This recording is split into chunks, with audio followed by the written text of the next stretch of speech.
Olá, apaixonados por arte, eu sou Rafael Pavlina, assessor e professor de arte, e hoje a gente vai falar sobre a importância do ensino da história da arte na aula de arte.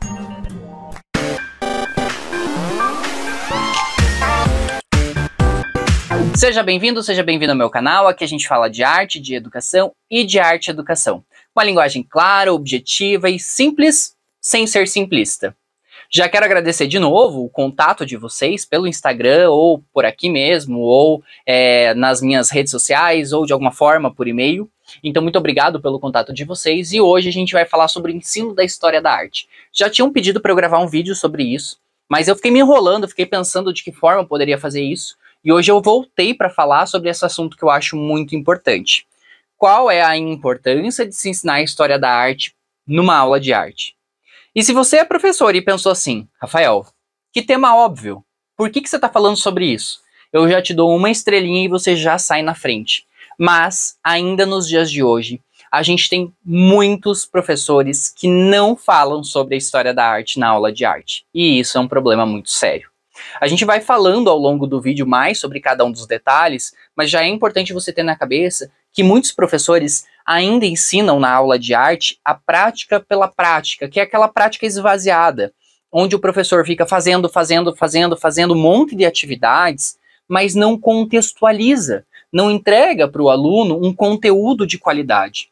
E aí você vai falar, Rafael, mas os conteúdos que eu trabalho são gravura, xilogravura, eu trago papelogravura, eu trago pintura, tinta a óleo, eu comprei tinta a óleo caríssima, os meus alunos estão pintando tinta a óleo, e aí eu estou gastando a minha vida nessas aulas e mesmo assim você está falando que minha aula não faz sentido? Infelizmente, se você não fala da história da arte, a sua aula é sem sentido. Sabe por quê? Porque a arte, ela é uma área do conhecimento muito importante, é uma área da vida social. A gente tem a arte em vários âmbitos da sociedade. Falar da história da arte é uma etapa dentro desse ensino que tem que acontecer. Como é que o ser humano se desenvolve? O ser humano se desenvolve por meio do conhecimento. Quanto mais eu conheço, quanto mais eu entendo sobre a sociedade, mais eu consigo agir sobre ela e transformar e ressignificar essa sociedade. Só que, se eu não tenho conhecimento, se eu não conheço a teoria das coisas, essa teoria esvaziada da prática vai levar para a sociedade uma prática esvaziada. Então entendam que essa relação entre ensinar a história da arte está intimamente ligada com entender o mundo, para poder transformar esse mundo. Aqui eu vou falar muito sobre a intencionalidade da aula de arte. Eu já mencionei isso em vários vídeos, eu sempre parto da concepção de prática pedagógica a partir do Adolfo Sanches Vasquez, que é um dos caras que vai falar sobre essa ideia de prática pedagógica e da praxis. Depois vem Paulo Freire, depois vem a Maria Amélia Franco, que também vão falar desse mesmo tema. Mas a importância da gente pensar na intencionalidade está justamente ligada nessa ideia de o que eu vou ensinar e por que eu vou ensinar. E aí eles vão trazer o conceito de praxis e poiesis. A praxis é quando a gente tem uma teoria bem fundamentada, onde você tem teoria prática relacionada uma à outra. Então, quando o aluno está aprendendo na teoria, está vendo na prática, está voltando para a teoria, está voltando para a prática. Essa relação, como se fosse uma mola. Quando a gente tem a poiesis, ela é uma prática esvaziada ou uma teoria esvaziada. Então você fica lá fazendo, e também a gente tem aquele professor de arte que fica passando texto para os alunos, onde os alunos ficam lendo, estudando, mas não desenvolvem nenhuma prática. Então a aula de arte, ela precisa ser a praxis, que é esse meio do caminho entre teoria e prática, onde você vai ensinar a teoria para ele entender como funciona a prática e vai fazer a prática para ele entender como funciona a teoria, porque ele precisa do conhecimento, da área do conhecimento mesmo, do conteúdo, das datas, da história da arte, dos movimentos artísticos, da constituição de cultura do país que ele vive, para que a partir disso ele possa fazer as suas práticas artísticas, porque através da prática artística ele vai se autoconhecer, ele vai se entender enquanto ser humano, ele vai entender a manifestação cultural dele próprio, a sua própria poética, e conhecendo sua própria poética ele pode compreender a cultura de um povo, ele pode fazer esse processo de lá para cá e daqui para lá. Olha como é complexo, né? Então, uma aula cheia de teoria sem prática não faz sentido, e uma aula cheia de prática sem teoria também não. Nossa, Rafael, mas isso parece tão óbvio. Pois é, mas a gente ainda tem uma realidade nas escolas muito complexas quanto a isso. Porque os professores, muitas vezes, eles levam atividades que são incríveis, que são muito legais para os alunos. só que falta fundamentação teórica. O que é a fundamentação teórica? É um motivo para você ensinar aquilo e quem são os autores que te embasam para fazer aquilo. Eu já falei isso aqui, já falei isso lá no meu podcast, inclusive se você ainda não ouviu o podcast, é sempre uma continuação do que eu falo aqui. Eu falo aqui e continuo lá. E o podcast, eu falei esses dias sobre essa importância do professor se sentir e saber que é um intelectual. Quando você vai para a prática, quando você está lá em sala de aula, você está ali como uma pessoa reflexiva que está ensinando, que está aprendendo, você está ali nessa discussão. Fora da sala de aula, você não deixa de ser professor. Você é um intelectual. Então você precisa ler, você precisa estudar, você precisa se aprofundar nos conhecimentos, você precisa entender daquilo que você está ensinando.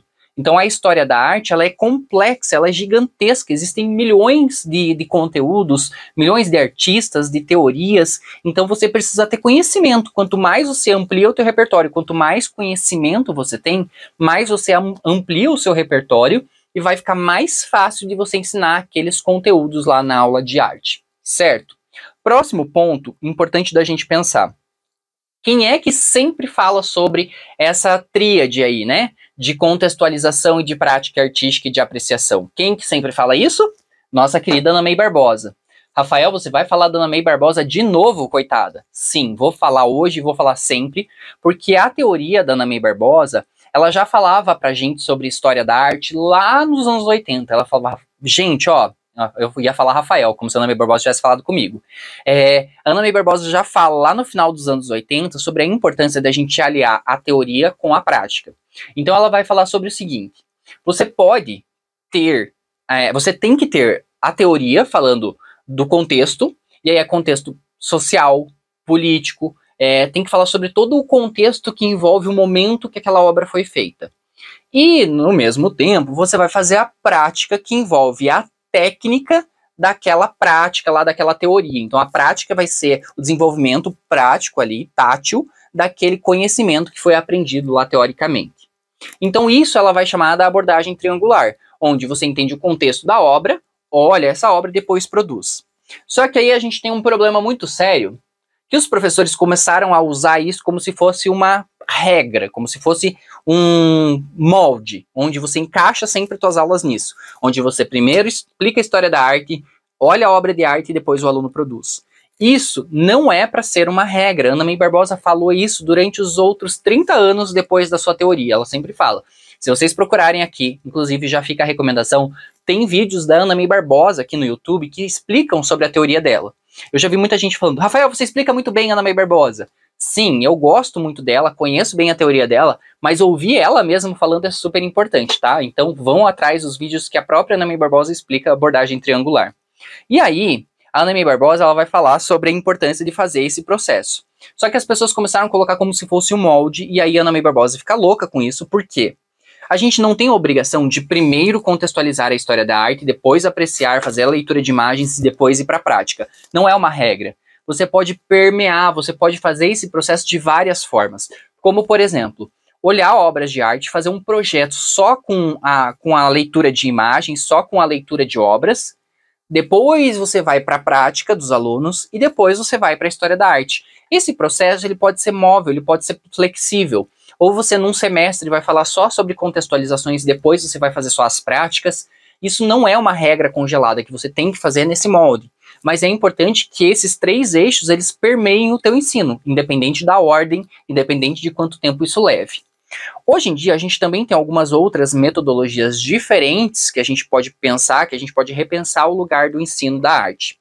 Eu fiz um episódio há pouco tempo atrás no podcast que eu falava sobre como a escola tá chata, como o processo do ensino-aprendizagem é chato nos dias de hoje. Para saber mais sobre isso, ouçam o episódio do podcast. Mas a ideia do que eu falo lá no podcast é justamente sobre esse modelo que a gente adota dentro da escola até os dias de hoje, que é esse negócio de um aluno atrás do outro, enfileirado, onde o professor fica ali na frente com um quadro e com giz e tem que dar a sua aula, onde o professor é ativo e o aluno é o passivo, onde o professor explica e o aluno aprende. Sabe esse processo congelado que a gente vive desde o surgimento da educação? Então, esse processo chato, congelado, ele está muito antiquado, ele está muito atrasado. Então a gente precisa repensar esse lugar dentro da educação. A gente precisa repensar as nossas práticas, a gente precisa repensar de que forma dá para fazer isso de um jeito diferente e que motive o aluno. Então vamos a algumas dicas. Primeira dica é que você precisa despertar no teu aluno o interesse daquele conteúdo.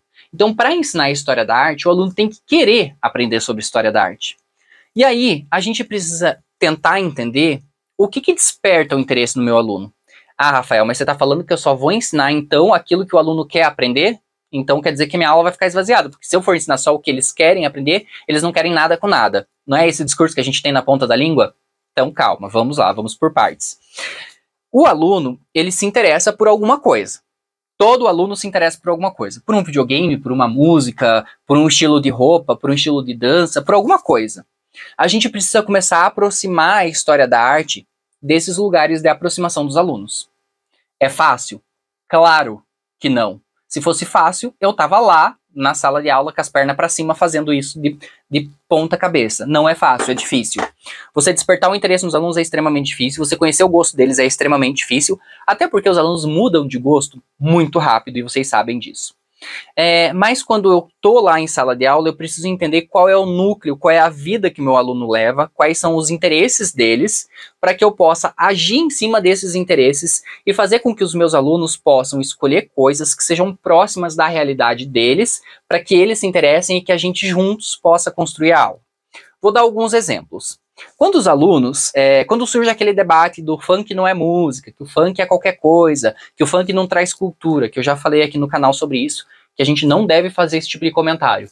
Mas quando os alunos mesmo começam a levantar essa ideia de que o funk não é cultura, eu preciso retomar lá na história da arte, onde é que surge o funk, onde é que surge o soul funk, onde é que vem toda a origem dessa música, dessa cultura da arte de rua, né, esqueci o nome da dança, olha que louco. Da onde vem todo o movimento do hip hop, do DJ, da mesa do DJ, da onde vem todo esse movimento artístico, do grafite, da pichação, da onde vem tudo isso na história da arte, para incluir no contexto daquilo que os alunos estão estudando naquele momento. Então a gente vai usar um conteúdo que é da apropriação deles, que é o conteúdo que está interessante para eles, e trazer esses pontos históricos. Rafael, mas como é que eu vou ensinar teorias que são mais densas, que são mais chatas, que demoram mais tempo? Aí depende muito, porque cada escola se organiza de uma forma. Algumas escolas têm material didático, por exemplo. O material didático, em teoria, ele está ali para te ajudar a repensar aquelas práticas, a repensar aquelas teorias. Então o primeiro ponto é olhar o material didático que você tem, olhar os recursos que você tem disponíveis. Em segundo momento, pensar quais são as possibilidades dentro disso. Eu não estou defendendo aqui a metodologia ativa como se ela fosse uma coisa incrível e que todo mundo devesse seguir. Mas existem muitas metodologias ativas que podem e ajudam o professor nesse processo de ensinar de uma forma mais lúdica, mais brincante, mais gostosa. Uma coisa que eu falo no podcast é sobre como a escola tem sido chata, porque tudo mudou nos últimos 100 anos. E a educação foi uma das únicas coisas que está exatamente igual.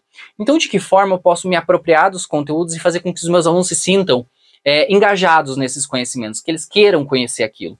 Vou dar exemplos básicos aqui. Vou falar sobre a minha prática, sobre a minha vida. Como vocês sabem, eu sempre uso os meus exemplos. Eu nunca fui uma pessoa muito dedicada na escola. Nunca fui. Eu tentei, nas aulas de história, de geografia, eu era uma negação, eu não prestava atenção, eu ficava conversando. Eu nunca fui um aluno bagunceiro, mas eu era muito conversador, então eu não prestava muita atenção nas aulas. Se você me perguntasse qualquer coisa sobre Segunda Guerra Mundial, sobre quem foram os nomes dos presidentes do Brasil, o que era ditadura militar, se você me perguntasse qualquer coisa dessas, eu ia torcer o nariz e falar, nossa, não faço nem ideia, não gosto, não sei, não serve pra nada. Depois que eu cresci, eu comecei a entender a importância de conhecer esses conteúdos, porque isso vai atravessar o ensino da arte, isso vai atravessar a minha prática pedagógica, isso vai atravessar o meu entendimento de mundo, de sociedade, de democracia. E aí eu comecei a aprender por conta. Como? Vendo vídeos no YouTube, normalmente animações, vídeos mais rápidos, mais claro. Uma coisa que eu faço sempre, vocês percebem que eu falo muito rápido, certo? Eu escuto podcast na velocidade 2, eu vejo vídeos no YouTube na velocidade 2, porque como eu falo rápido, meu pensamento é rápido, e eu preciso que as pessoas falem rápido comigo para eu entender. Ou seja, quando eu vou ver um vídeo, eu preciso dessa velocidade 2. Imaginem na sala de aula eu ter um professor que fale dessa forma. eu perco o foco muito rápido. Então, como que eu descobri o que eu gosto e como que eu aprendo? Nas minhas experiências de vida. Eu descobri que assistindo vídeos eu aprendo muito melhor, muito mais rápido do que se eu tiver um professor na minha frente. E existem pessoas que é o oposto. Muita gente vem falar comigo, fala, Rafael, nossa, eu adoro teus vídeos, mas eu queria ter uma aula com você presencialmente, porque por vídeo eu não consigo. Por quê? Porque precisa da interação. Então, cada pessoa aprende de um jeito e cada pessoa leva o conhecimento de um jeito, né? Recebe o conhecimento de um jeito. Então, essa questão de ser passivo ou ativo na hora da educação, de como aprende, vai depender muito de cada um de nós, vai depender muito da sua trajetória, da forma como você vive. E aí, como é que a gente resolve isso em sala de aula? Através de muito diálogo, através de metodologias variadas. Então, se hoje a gente está aprendendo história da arte por meio de uma aula expositiva, na próxima semana vai ser por meio de uma pesquisa, na outra semana pode ser no laboratório de informática, se tiver, na outra semana pode ser, eu vou trazer um filme que vai falar sobre alguma coisa da história da arte. Eu acho que eu já até mencionei esse filme aqui, inclusive, tem um vídeo meu aqui que eu falo sobre algumas indicações de filmes para crianças sobre história da arte. E tem um filme que é o Viva, A Vida é uma Festa, que inclusive eu uso bastante nos meus cursos. Esse filme, ele tem um trechinho bem curto ali, um pedacinho, que ele conta sobre a Frida Kahlo. Quem foi a Frida Kahlo, quem foi o Diego Rivera, o que a Frida Kahlo pintava, quais eram as dores da Frida Kahlo, através de uma animação. Então eu posso falar sobre a história da arte para crianças menores a partir do desenho. Ou, por exemplo, vamos lá passar para os nossos alunos o Sorriso da Mona Lisa. Ele vai contar a história de uma professora que pega as suas alunas e precisa desconstruir essa ideia da arte como uma obra de perfeição realista. E aí ela vai trazer um Jackson Pollock para essas alunas para confrontar o conhecimento que elas têm sobre arte, para confrontar esse entendimento que elas têm de obra de arte como cópia da realidade. E aí, esses filmes podem ser um recurso para suas metodologias para que você consiga abordar o ensino da arte. Também, hoje em dia, existem muitos vídeos no YouTube, animações, podcasts, que te ajudam a pensar a história da arte de uma forma mais divertida, mais gostosa. Já dei ela também aqui como referência, que é um canal no YouTube chamado Vivi Eu Vi. A Vivi, ela vai fazer vídeos sempre curtos, com muitas informações sobre artistas, sobre movimentos, sobre história da arte. Isso também é uma forma da gente despertar o interesse no aluno.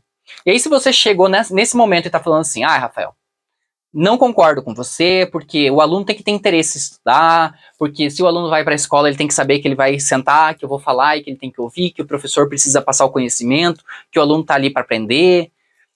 Então, difícil, né, gente? Porque se a gente fica nessa visão do professor tem o conhecimento e o aluno não tem, a gente precisa ensinar, a gente vai criar uma lacuna, um buraco muito grande entre o que a gente quer, qual é a nossa perspectiva de educação e qual é a perspectiva do nosso aluno. Porque o nosso aluno, ele não está ali para ter aula só com a gente, ele tem mais 12 outros professores, ele tem vários outros conteúdos para dar conta. Então, na minha aula, na aula de arte, para ensinar a história da arte, eu tenho que tornar aquilo interessante de alguma forma. Se é através do videogame, se é através do Google Maps, do Google Arte e Cultura, se vai ser através do Minecraft, se vai ser através dos vídeos do canal do YouTube, como eu vou ensinar a história da arte, não importa, desde que eu entenda que isso está provocando o meu aluno e está fazendo ele pensar. Por exemplo, uma tática que eu usava muito, eu tenho coleção de meias de obra de arte e a maioria das pessoas que me segue sabe disso. Cada vez que eu chegava na escola com uma meia diferente, os meus alunos perguntavam que meia era aquela. Eu sempre tentava ir com uma meia que conversava de alguma forma com o conteúdo que eu ia trabalhar nas semanas seguintes, para fazer um despertar, para fazer uma provocação dos nossos alunos quanto ao conteúdo. Nossa, Rafael, mas isso é muito extremo. Pois é. Educação é extremo, educação é difícil. Como, por exemplo, eu tenho aqui no meu cenário objetos que remetem a alguma coisa da história da arte. É assim que eu provocava os meus alunos, para que eles tivessem interesse em saber o que aquilo representa. Quando um aluno olha esse relógio aqui, que ele está derretendo, né? Quando alguém olha esse relógio que é de verdade, funciona, tá? Só tá sem pilha. Quando alguém vê esse relógio e tem curiosidade, o que significa? Por que esse relógio está derretendo? Aí a gente vai lá para a persistência da memória do Salvador Dalí, vai falar sobre a teoria da arte, vai falar sobre o movimento artístico do surrealismo. E aí a gente vai puxando ganchos para fazer com que esse contexto da história da arte atravesse os nossos alunos. Gente, infelizmente eu não tenho uma fórmula mágica e eu não tenho uma resposta, se você fizer dessa forma vai dar boa. Mas é importante que você pense que o ensino da arte, a história da arte, ela precisa estar acompanhando nossos alunos. Se a BNCC ela causou um desmonte na arte, né, nesse sentido de não trazer os conteúdos que a arte precisa, lembrem vocês da formação que vocês tiveram na graduação, na faculdade, lá na licenciatura de arte, porque a gente precisa ensinar o nosso aluno, a gente precisa desenvolver ele para que ele tenha conhecimento. E o conhecimento é que vai fazer com que ele sinta interesse em mudar a sociedade. Por que quando a gente vê os ataques que aconteceram lá às obras de arte em Brasília, por que isso mexe com as pessoas que lidam com a arte? Porque aquele quadro, ele não está ali representando necessariamente o governo, a política, ele está representando a história do Brasil. Naquele quadro que foi esfaqueado, nós temos um retrato de um período histórico do Brasil. Quando a gente tem a destruição dos bustos, né, das estátuas, a pichação das estátuas, o vandalismo nas estátuas, por exemplo, não é a política que está sendo atacada, é a gente, é a história do Brasil, é a história do brasileiro. O brasileiro sai perdendo quando isso acontece, porque a história é contada pela história da arte. Já falei isso aqui no canal também. Se a gente quer saber quem foram os homens pré-históricos, a gente olha para as pinturas rupestres. Se a gente quer saber quem foram os egípcios, a gente decodifica os hieróglifos. Se a gente quer saber quem foram os gregos, os romanos, a gente olha para a arquitetura, para as esculturas. Se a gente quer saber qual é a influência da igreja, a gente olha para as pinturas da Idade Média.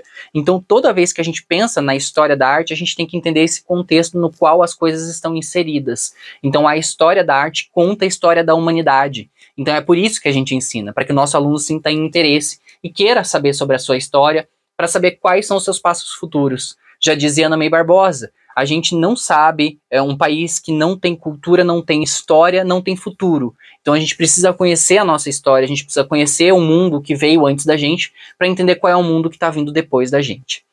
E para falar disso, eu tenho duas recomendações de livros, que são esses dois aqui, que eu já indiquei várias vezes aqui no canal, mas eu vou indicar mais uma vez, porque nunca é tarde. O primeiro é Metodologia do Ensino da Arte, da Maria Heloísa Ferraz e Maria Rezende Fusari. A Ferraz e a Fusari são duas autoras que vão falar sobre o ensino da arte, metodologia do ensino da arte. E tem gente que fala, Rafael, por que você não colocou lá na descrição do vídeo a referência? De novo, né, gente? Vamos criar vergonha na cara, dar um pause aí, tira um print da tela. Esse livro não é caro, tem virtual para vender. E também tem muitos artigos sobre essas duas autoras aqui. Então, se você colocar lá no Google Acadêmico o nome delas, vai aparecer vários artigos que elas falam sobre o ensino da arte, quão é importante você ensinar a história da arte, certo? Então é Metodologia do Ensino da Arte, Fundamentos e Proposições, da Ferraz e da Fusari. E outra autora que mora na minha cabeceira, então essas autoras aqui, elas moram todas na cabeceira da minha cama. A Ferraz e a Fusari, a Ana May Barbosa e essa aqui, ó, que é a Rosa Yavelberg. Eu gosto muito desse livro, já mencionei ele outras vezes aqui também, que é Arte e Educação Modernista e Pós-Modernista, Fluxos na Sala de Aula, da Rosa Yavelberg, da editora Penso. Esse livro aqui, ela vai fazer uma trajetória e ela vai falar sobre o ensino da arte de antigamente, o ensino da arte lá na época da Academia Imperial de Belas Artes, e o ensino de arte nos dias de hoje, nessa contemporaneidade. O que a gente tem que ensinar, para quê, de que forma, o que motiva os nossos alunos, e aqui ela vai falar sobre essa importância da gente trabalhar a história da arte com os nossos alunos nos dias de hoje. E tanto a Rosa Yavelberg quanto a Ferraz e a Fusari, elas também vão mencionar a Ana May Barbosa, vão trazer a abordagem triangular como ponto de partida para falar sobre isso. E aí, minha gente? Concorda, discorda? Lembrem que eu não estou aqui para trazer respostas, estou aqui para para trazer dúvidas, para que a gente tenha dúvidas e as dúvidas nos motivem.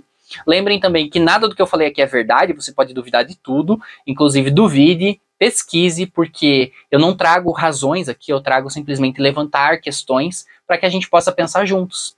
Não esqueçam, já me segue lá no Instagram, @prof.rafaelpavlina. Se tiver dúvidas, questões, contato @rafaelpavlina.com. Em breve eu retomo com mais vídeos de concurso público, porque eu sei que vocês gostam, e em breve a gente continua os nossos debates. Agora eu vou pedir um favor para você. Coloca aqui na descrição do vídeo, nos comentários, da onde você está me assistindo, o que você está achando dos vídeos. Eu respondo comentário por comentário, e se você já comentou algum vídeo meu, fica acompanhando, porque eu respondo mesmo, e sou eu, vou lá um por um responder, para tirar as dúvidas de vocês, e para falar sobre quais são as minhas impressões sobre a história da arte e sobre a arte e educação. Certo? Bom, por hoje é isso, até breve, tchau!